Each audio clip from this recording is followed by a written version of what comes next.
thanks for being with me today, Brad. I really appreciate your time, and I'm super excited to be able to interview you and hear a little bit about your story.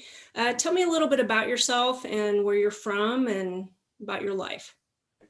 Yeah, well, thanks for this opportunity. This is a fantastic. So, and I love the idea of giving hope to others. In fact, that was the whole premise of when I finished a lot of my work in therapy to get out of the situation I was in. It was one of my aspirations was to actually provide a story of hope. So, really grateful.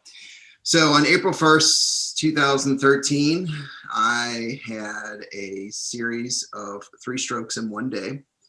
Wow. And I was home. I was working from home that day, just doing some continuing education for my license. I was a stockbroker at the time. And in the process, became very, very ill, began throwing up, lasted for almost 4 hours sitting on a bathroom floor. I had reached out to my wife. She didn't really know what to do. She said, call the doctor. So I did. And basically, most of it had thought it was either vertigo or dehydration. And so I didn't call 911 just because I thought, well, if this is just a case of the flu, I'm just going to go upstairs and lay down. So it was a struggle to get off the floor, and I had lost my vision, but I didn't know that was attributable to the strokes. When I say lost, it became very, very blurry and very, very difficult to focus on anything straight. But I made it to up the 2 flights of stairs into my bedroom. And later that evening, my wife came in to check on me, and she said, "Well, do you need to go to the hospital or not?" And I said, "I don't know." I said, "Let me just see how I feel," and tried to get up, and my left side had gone numb completely. And so I knew right at that point something was wrong. And so she said, "Okay, well, I'm calling our nanny at the time that to come and watch the kids, and I'll just take you to the hospital and see what's up." And as soon as I stood up from the bed, or should I say, I rolled out of the bed, and I tried to put on some jeans because I'm like, I want to look nice when I go to the hospital. So and put the jeans on and fell right to the floor. So gravity took over. So between that and getting my wife got me down to the floor of the steps, and she basically carried me down the steps. We had arrived at Jewish Hospital. I'm filling out paperwork, not knowing that I'm having 3 strokes at the same time for insurance paperwork. And they took a look at me, and this young doctor who just finished graduating medical school had studied somewhere where they were dealing with a lot of stroke survivors. He took one look at me. He's like, "I think this is," and he said, "You're having a stroke." And I was like, "You're wrong. You don't know what you're talking about." And he said, "Well, we're going to get a CT and find out." And sure enough, within about 45 minutes, they found out that it had been. He said, "There is at least 1 stroke." And I was like, "At least one? Okay, that's always interesting." So the following day, I was in the ICU. I was in the ICU for several days. And it was at that time where I really believe it was from the moment on, God started showing up in huge ways. I ended up being under the care of the chief resident, or the chief surgeon, actually, of Jewish Hospital, the chief neurologist. Everybody's schedules just happened to be available at the exact same time when everything was going down. And so I remember the neurologist coming in. He came in and said, "Well," he said, it's been an interesting day for you." I said, "Yeah." I said, "It has." And he said, "It's not been 1 stroke." He said, "You've had a series of 3 strokes." And I literally asked him, and I said, "Gosh," it's like, most people will ask, "Why did this happen to me?" My question, though, is how did I survive? And he, for a medical background doctor, he said, "I don't really have an answer for you." He said, "All that some people would say is that you had an angel looking out after you." Mm. And so I thought, I was like, that's a pretty powerful statement coming from somebody who, was looking at things with a very, very solid medical background approach. And so they literally didn't have an answer at the time. But I was under immediate care very quickly I was on all kinds of medications. Mainly I was on, for pain medication, on some very, very heavy pain relieving medicines that left the first 3 days kind of foggy, to be totally honest. I knew people were coming in and out of the room. I knew that I was very uncomfortable and that I slept a lot, but in the times I was awake, it was very, very difficult. It was a lot of morphine is what the drug was. So you don't remember, I have a whole lot of recollection except for things coming in. But I do know that from the conversations with my wife, the people that came in, they did prayer circles over me. They did worship songs over me. And I know I was in a bunch of 3 different rooms at one point or another throughout the hospital in the first week. But then something happened. I think it was on the fourth day. Fourth day, yeah, I think it was. The neurologist came back and said, "We have some more interesting news." And I'm like, "Interesting bad or interesting good?" And he's like, "Interesting bad." I'm like, "Okay, great, lay it on me." He's like, "Well," he's like, we're not 100% sure. We got to run another MRI with this. He said, "But we also have found on top of your strokes that you have a bleed in your brain." And he said, "And it's not good." He said, "Because this is," I said, "Well, is this related to the strokes?" He said, "No, this is something completely separate." And at the time, what he didn't know, and what I didn't know actually, was that my late Pep Smith, who was my mentor at the time in all spiritual things, gifting and growth, especially to the prophetic, was also a medical doctor. And he had asked 2 women who were, one was in Texas, one was in Florida, who had a strong prophetic backgrounds, and asked them to pray for me while I was in the hospital. And they said, "We feel like if the enemy doesn't get Brad with these strokes, that he's planted a bomb as a backup in the brain." Hmm. And that's exactly how they described this brain bleed. They said, if it blows, it will go off like a bomb and it will stop your heart and lungs from functioning. And I Wow. was like, that's not going to be good. So there was so the doctor, so the neurologist, the cardiologist, and the chief surgeon are kind of having this argument in front of me about what to do next. And I'm like, "Look, I did have strokes, but my ears are working just great." So I'm like, "You need to like go outside and not have this like conversation in front of me." And I literally just prayed. This is one of the first few times I could actually just pray with clarity. And um, and I just said, "Lord, whatever it is that you want me to do, I will do it. If it means I have to be transported to the University of Cincinnati Stroke Center because they're the people who are equipped to deal with this, then I will believe that I'm stable enough to go." And that was the big argument: was I stable enough to actually even be on a transport to get from one place to another? And so I literally just said, "If you want me to go, I'll go. If I need to stay, I'll stay. I'm totally at your discretion." Doctors walked in, they're like, "You're leaving." I'm like, "Okay." I'm like, "That sounds good." So in the process, the the prayer had intensified greatly. In fact, I remember the word I had gotten just before they had come into the room, or after they come into the room. I asked God. I was like, "So what do we need to do about this?" And all I heard was, in the prophetically I heard was that the hour is getting late. You must hurry, but be cautious. Hmm. And 2 different doctors took that word very seriously. One, like I said, was Pep Smith, and the other one was another neurologist, and said, "We need to move on this very, very fast." And so they used 3 different medications. They weren't doing anything. It was really crazy. It was just like they're very, very powerful drugs. They could literally, any one of them in the wrong amount would stop your heart. And so, but they couldn't do surgery where they were. So, up to that point, I had been really, besides hearing that word, I just actually had been using, I had been praying the Lord's Prayer. It was the only thing that was really coming to me. And, for somebody who teaches the prophetic, and somebody who teaches on hearing the Lord's voice, it was a very, very dark time. And so getting that kind of news also was in particularly a bit dark as well. And so Hmm. getting that clarity and having people respond to it was really a big deal at that time. I didn't think it was that big of a deal at the moment, but then looking back on it, I was like, "Oh wow," because we had people show up. We had literally Crossroads staff fasting and praying. There were friends of mine. My friend Steve Emanuel came in and dumped a whole entire bottle of oil on my hair, and it was quite the scene. I wish we had a picture of that one, but and within 24 hours of the prayer time had started, They went back and did a second MRI. In fact, the University of Cincinnati looked at it and said, well, we ran the scan, we ran the dye and everything else, and we don't know what they were so excited about because there's nothing there anymore. They're like, but we do have evidence that there was something at Jewish because their machines were working, but right now it's completely dissipated. And so they were a bit, I don't know if they were annoyed or if they were just like, okay, Dumbfounded.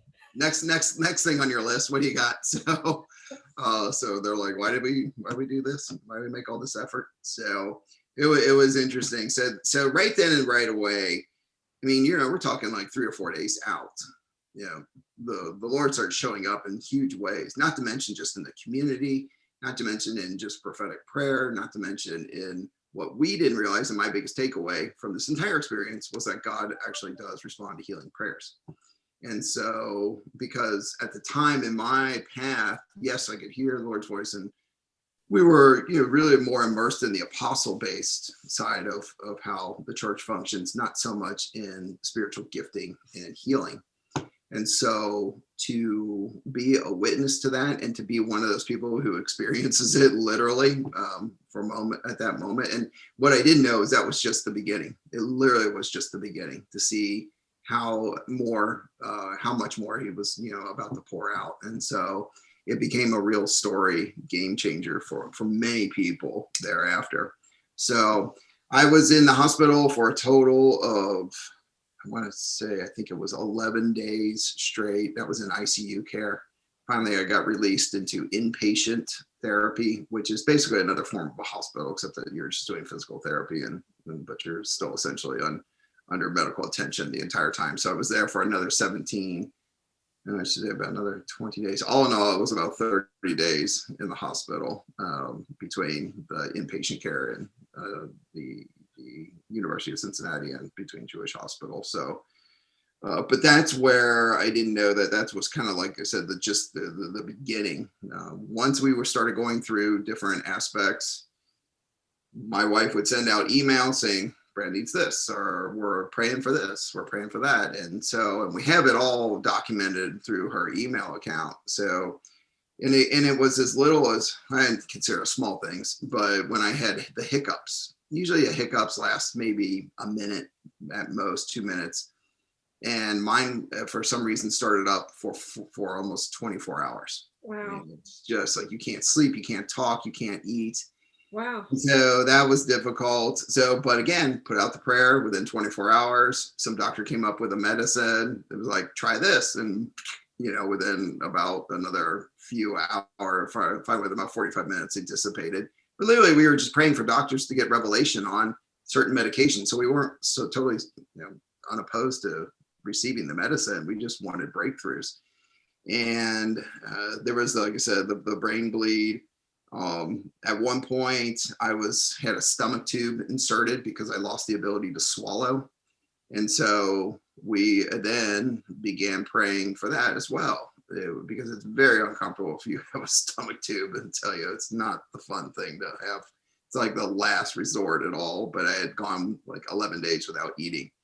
And so it's an effective diet method, but it's not recommended. So, but by about the third day on that tube, I just remember telling my wife, I'm like, I just want to be able to swallow again. I was like, I don't care, without gagging, without being able to clogging, going down my lungs. And so again, started praying for that. And within 3 days, I was able to swallow again. So I still had the tube. My stomach had to stay in there for 30 days, but nevertheless, I was at least happy that I got that capability back. And then I would say, there were, again, it was just a number of people who had literally come forward. It's funny, before this talk, I actually went to my journal from 2013 just to kind of look at it. And I've stuffed letters in my journal that people had sent me and said, I've never met you before, but I'm praying for you. And now they're like close friends of mine. So it's really, really interesting just to even see, like I said, the community side has shown up in such miraculous ways. And it elevated the belief, I believe, especially around a church or an environment where that wasn't really the go-to thing. It was like, yeah, we'll pray for, his, better, to become better and to heal and things of that sort. But to literally witness saying, okay, we're praying for X and here's the result the next day or within a bona fide period of time that was legitimate. And having these medical, was incredible. It's just seeing the medical documentation and then literally seeing the medical healing. So to the point where this German doctor, really thick accent, and he just said, "Oh, these are what do you call it? Because these are all spontaneous healings." I'm like, you can believe it. So, yeah, I mean, when you're sitting in my chair and you're like going, yeah, okay, maybe you and your white lab, this is terrible, I'm not making fun of them, but I'm like you and your lab coat here, sitting there with your pencils and everything else, and you're looking really fancy and cool, but here I'm sitting in this bed, not be able to move, wondering if I'm ever going to get to walk again. So you really do have to, believe in something bigger than yourself, and really, and it's nothing against medical communities or doctors or anything of that sort. I know they see things from a lot of times from a different, and not all, but a lot of them see through a different lens. And so many of them were very, very supportive, very happy that I was praying for it. And they were just trying not to give false expectations, which I understood that's their job. So, but yeah, really, really seeing the minds and hearts of people changing. Because you just really can't get through something like that. And because the physical therapy went on for 6 more months. And then I was in a wheelchair for about that entire 6 months. I was in a walker for about another 6 after that. And then I kind of weaned off of using a walker for about, let's say so it was about a total of a year. And then just about 18 months ago, I stopped using a cane altogether. So made that progression slowly but surely. And yeah, but you can't get through something like that without faith. This is just my conviction and belief. And I gave a speech one time at the opening of the new medical center, the place that treated me. And I always said, I if you're Jewish, if you're Hindu, if you're Muslim, if you're Christian, you have to believe in something bigger than yourself. Like, you have to believe that there's a God that cares for you, that loves you, and wants something more for you. And it was, and it's like, obviously I'm on Team Jesus, but it's the premise was, if you're to get through something as physically and emotionally and spiritually challenging as getting through that period of time was, you have to believe in God. There's just no way around it. Because, and then my hope to a lot of other stroke survivors or anyone who's going through any type of period of time where they're having to get through a physical difficulty, that it is as much as an emotional battle as it is a physical battle. And if anything, I would say at times there's more of an emotional battle than there is. There were guys that were just huge, like massive football players, tough, like you would never want to go up against them physically, but they were just falling apart emotionally. They had very little support around them, and I found it just to be very helpful. And it was very interesting because even in the inpatient center, it became kind of a mini ministry for me. I met a woman who prayed, actually, who ended up knowing about me through Crossroads, oddly enough. Her name was Debbie, and she was very familiar with how to pray for people. And we would find other people who were in much worse shape than we were. We would pray for them and prophesy over them, and the nurses we'd look over are like in tears, and we were like, we didn't intend to make you guys cry. They're like, no, it was just so beautiful. And so and I didn't think any big deal of it, because I'm like, we're just praying for these people to get better. And so it was it was an encouragement to me to be able to be an encourager to others. So it was quite the journey. I would say it also really showed faith to my children and to my wife, a renewed faith, should I say, to all of them about what is capable through these prayers and through the request and the gathering of many people to do it, not just one. So I've got I have a ministry, or sorry, an intercessory team for my own ministry. And I tell people, it's like, it makes all the difference. It truly, truly does. And when you have somebody that's in need and is asking for God's mercy or prayer or help or healing, you have to pause and take that time and legitimately pray for them. Don't do it on the go. Like if you want to fast, that's great, whatever it takes for it. But we really are, like, as I said before, just a living example of what God's power can really do in healing for emotional, physical, and spiritual growth and healing. So it's been an amazing journey. So what did walking through all of that teach you about your faith in yourself that you didn't know before you had this whole journey, dealing with the strokes and recovery and the whole thing? Yeah, it really, it demonstrated to me the true importance of, I think what I didn't know before, one is the practical application.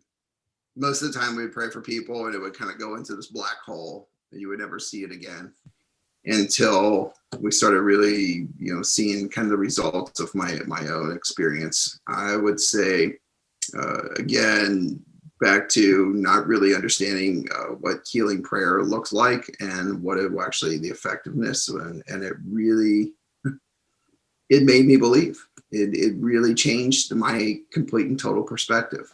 One other thing that I didn't realize is how God's going to use your own suffering for someone else's story or benefit. That was a huge wake-up call to me, because I remember about 6 months after my occupational therapy was done, my friends who were in my dad's or father's group and said, okay, you got to get out. You've been cooped up in a wheelchair in a hospital and everything else for 6-7 months now. So we're going to go camping. You're coming with us. I was like, okay, so we'll see. And they're like, we already have a cabin, got a bed for you. So you're the one that's going to sleep on a bed. So, and I was like, all right. And so by the end of the 3 days, I'd had a good time. And one of the guys said, hey, your wife asked us to pray for you. What do you want prayer for?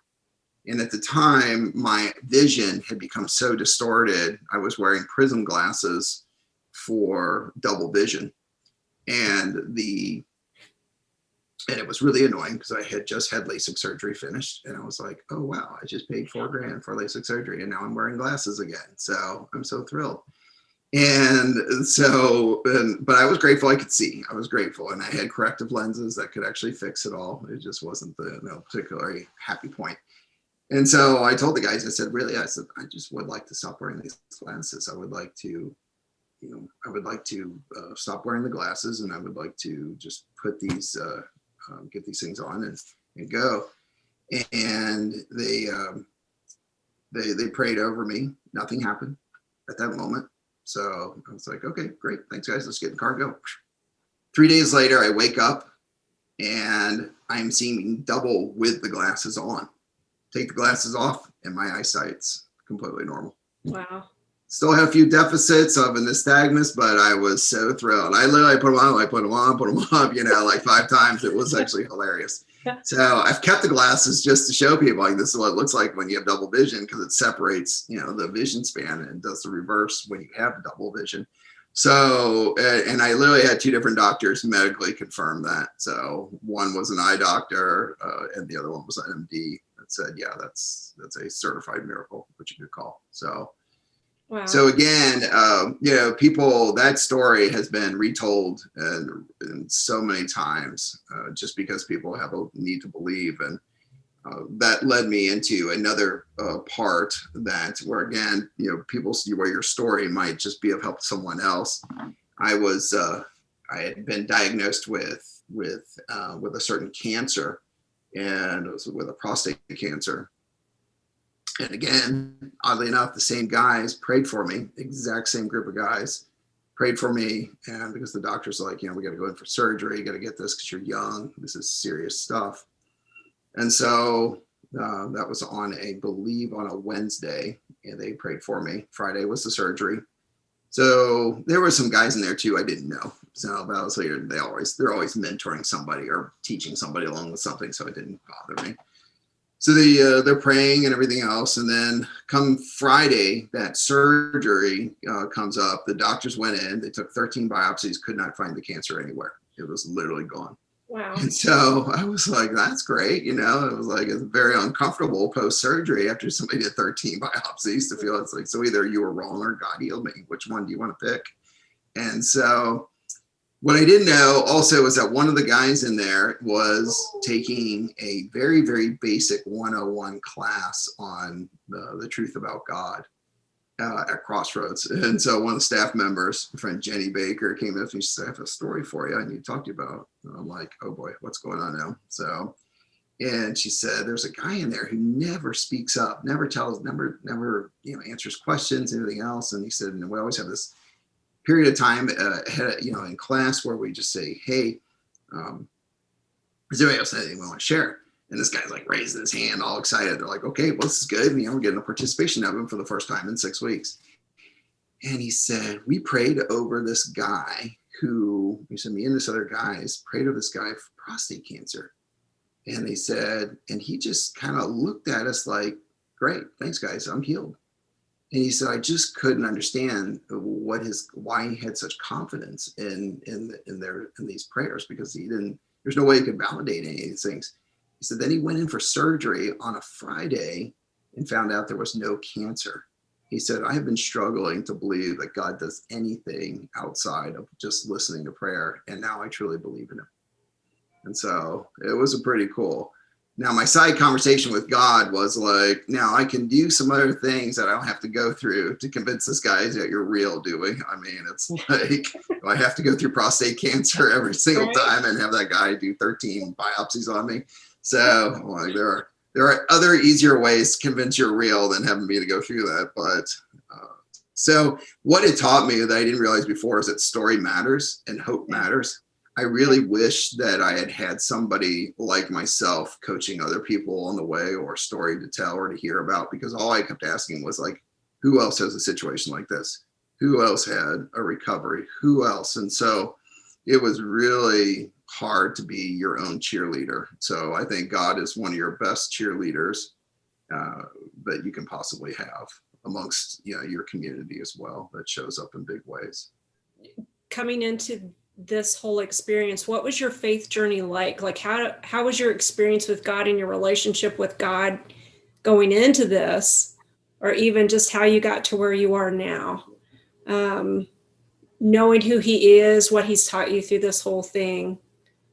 Like just what has been your faith journey? My faith journey has started really never going to church at all. I never, from 0 to 18, no, I wasn't, that was a Christmas, Easter once only. I hated the pews. I thought it was the most boring experience ever and never wanted to go back. But something kept drawing me back. At age 18, something flipped the switch. And it was like, I went from church to church to church for 12 years. I went to different churches. My girlfriend, later my wife, invited me into Crossroads, and I started going. And I would say I would always kind of be the person in the very back pews going, oh, we're going to talk about God again. I'm like, well, yes, you're a church. You're going to hear about God. So, so I, again, just came from this heavy baggage of religious institutions, of being against that, to later God really involving me and understanding more about how my giftings work, and really it ended up blossoming. But going into it, I would definitely say I was not any one person who, despite the fact of being, understanding how Lord's voice speaks to you and how he wants to love you and how he wants to have this relationship, I didn't understand that, honestly, with any real authenticity. I would say I understood more from a textbook standpoint, not from a real life standpoint, experience standpoint. So going into it, I would definitely say I was borderline novice faith. I wouldn't say that I was, completely sure how this was going to be. I was pursuing certainly still the kingdom of thingdom, which I was still a materialistic driven person. I, was a workaholic and just had not had huge priorities. I said the things I think that were right at church, but not probably doing the things that I should be doing. As far as like walking out in that faith, still giving and doing things of that sort but truly living by what the Bible teaches and really being an example was not what I was really, truly, I think, living my life as. Once I was able to be in a position, almost forced into a position to surrender everything, surrender my workaholism, surrender my money, surrender my physical capabilities, surrendered my ego, my identity in just who I was from an occupation standpoint, and reestablished that identity in Christ, and then reestablished my entire being in just walking in faith rather than walking in worry, was the life changer for me. It literally changed my life in the trajectory. From there on out, it was no longer worried about what house, car, what was in the savings account, how I was going to provide. Because I'll tell you, when you're laying in a bed and literally you have I think at one time I had 6 tubes coming in and out of me. I was strapped down literally with my arms out like this and my legs perfectly straight because they were trying to get blood back up into me. I literally looked like I was sitting on a cross, literally. And we're laying on a cross, and that's how I was basically positioned. I mean, you couldn't even wipe your nose if you wanted to. It's as nasty as that sounds. I mean, it's how pinned down you are. Wow. And I just remember saying to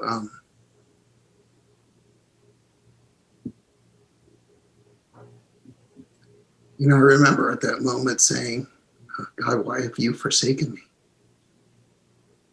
And it was only at that moment of clarity that he said, my son suffered much worse. And so I knew at that point what it meant to lay down your cross and to put down things that no longer mattered. And so that was a very difficult moment, and that changed forever.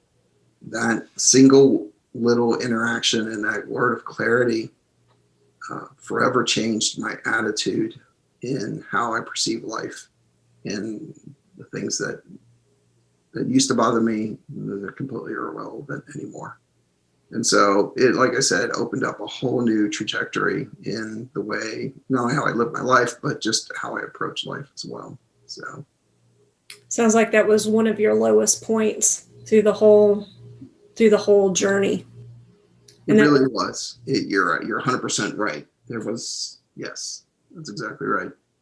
And I guess it drove home about identity and who God is and who he's made us to be. I mean, eventually you got to that point, but I think identity is crucial to knowing who we are in our journey with God and in life, and putting everything in a proper perspective.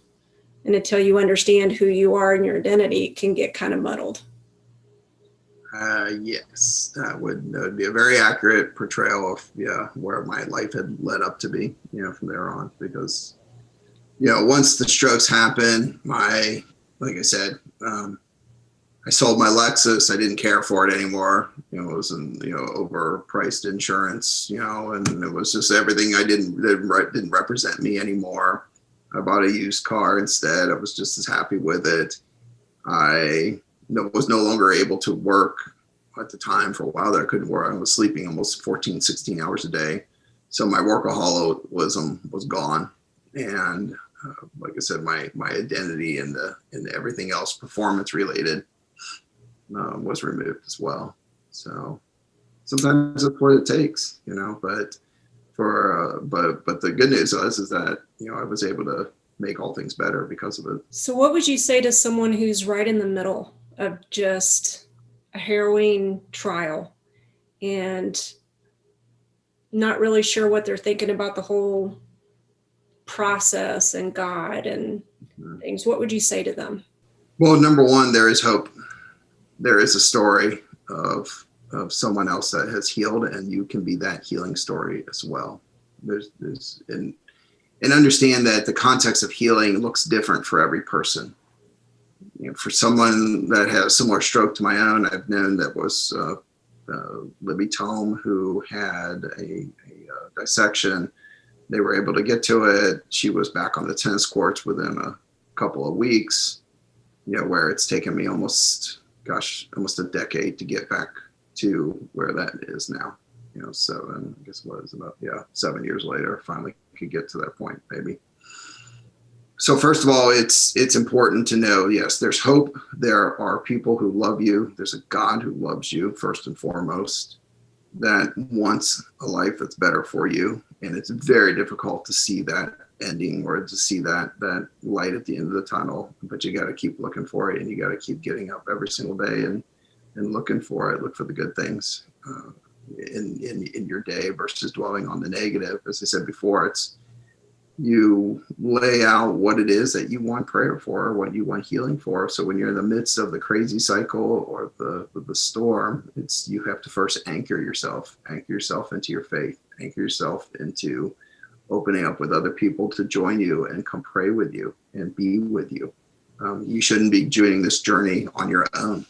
There are chaplains who are, if you don't have any family or friends, there are chaplains who are there to literally be that anchor with you, guide you, walk you through whatever it is that you're facing, what you're scared of, what you are wanting, what you desire. And so there were a couple of different chaplains who had come and prayed for me. And so I was just extremely thankful for their services and what they were willing to do. But what I truly believe is, one, know that there's hope. There's another story, and you can be that story. Number two, it's as I said, you got to have that line of faith. Three, you got to let people in. You got to let people pray for you. You got to let people be part of that journey. And four, I would say, do what the doctors are telling you to do, because a lot of times some people get sort of obstinate about what they feel is the best healing path. And so following that was a really good advice. But you have to understand that there is something bigger than yourself out there. There is a God, like I said, who loves you, wants you. And despite all the trials that you face, there is a purpose for what you go through. I know that for a fact. I've learned that through, and so many different people have received a whole entire purpose out of it. It doesn't mean it's going to be easy. It doesn't mean it's pleasant. It doesn't mean it doesn't feel like you got a raw deal, or that you got the short end of the stick. I get that completely, but you got to take that one step each day in front of the other. And I was interviewed by another reporter when this happened, and she said, "Is there anything else that you'd like to say?" And I just said, and she said, to that effect. I said, I said, sometimes it's funny. You go outside when you're pursuing your work and your identity is wrapped up in anything but God, or not even the appreciation of anything. But now I just go outside and I just have to appreciate it's a nice day and it's just beautiful and sunny, and that's all I get for the day. Then that's great. I'm ready for my next. And so, as simple as those things sound, you don't realize how valuable even those small attributes and those small gifts that you get every day are truly a precious gift from God. Did you ever get to the point where you could look at what you went through and say, I'm glad I've gone through this, because I'm on the other side of it, looking back going, wow, this has been beneficial in weird ways that I would have never anticipated? Oh, absolutely. I know for a fact my marriage was in a really bad place. The day before the stroke, my wife and I had discussed the idea of being separated or even divorced. And hence why that conversation about with each other, figuring out what was wrong with me that day, it was not, so amicable. But we literally were in a place where our marriage was about to end. And like I said, we were paying a nanny almost a full-time wage just to take care of our kids so that we could continue to live in this extravagant house and to have this lifestyle that we had always pursued. And so shortly, about a year afterwards, we sold that house. I felt the Lord prompted me. We moved into a totally different community that was supportive. My son's autistic, and he ended up meeting his best friend. He'll call his best friend Infinity for life. And he would have never met them in the community. And we had tried many times in different ways. And so there are so many things I would have never had the capacity to born the ministry that I have now that has And that's not to brag. That has helped so many different people. We get so many thank you letters, and we get so many generous people who give us money just to keep the ministry going. And we just, we're so blessed in that way. My marriage has never been in a better place. And, physically, yeah, I'm still dealing with, things, scratchy voice from a paralyzed vocal cord. Still can't see completely straight all the time. Still deal with some fatigue and things of that sort, and a lot of muscle issues, and I'm still paralyzed on both sides of my body. And, but, as crazy as it is, I'd say I'm glad. I wouldn't wish anything that I had gone through on anyone, but I'm glad for the results that have taken place because of it. Yeah, that's good. Yeah. I think sometimes when you go through difficult circumstances, whatever it might be, if you can step back and look at it, sometimes you realize that your experience is rarely just about you, and it affects everyone around you. And God has a story he wants to tell and weave even in the people around you. And it's incredible when you can step back and see it like you're seeing it now, and you can see how the prayer and people stepping up and believing for your healing and different things like that. So yes, we serve a really cool God that kind of stuff happens where, we get so into our own experience, we fail to realize that God is doing other things in other people around us through our experiences. And that's why story is so important. I could not agree more. It is so powerful. It's so powerful. It's so relatable, and it's so encouraging. Just your opening line about giving other people hope. If there was anything that I could do in going back sometimes to the stroke support groups, there was individuals who the therapist would email me about and say, hey, here's some people that I think would love to hear your story, specifically to stroke, specifically to the type and having a family and having a young family at that point. Is there anything you could encourage them with? And so that became my passion. It's just like the meetings were fine, but they were mostly for the caregivers. But the people that I could see individually, the people who were targeted, I guess you'd say, to say, this person specifically needs to hear this story, because they're still in the midst, as you just put, kind of in that storm, or they're in this crazy cycle right now of not knowing how things are going. And that was actually the one common denominator. Back to what you kind of said, was that none of them knew where this thing was going to end up, because they were right in the middle of the craziness. And at that point, people that's where they need the most amount of hope. So. Yeah. Well, I guess we can wrap it up there. I appreciate all of your time, and thank you for sharing all of that and being vulnerable enough to let folks into what you experienced. Yeah, you're welcome. It's been a good day. It's good to be able to share this story, even though there are times where it's things you'd rather forget about, but it's things that are necessary to kind of if it, like you said, brings hope and healing to someone else, it's totally worth it. So, but you're welcome. Yeah.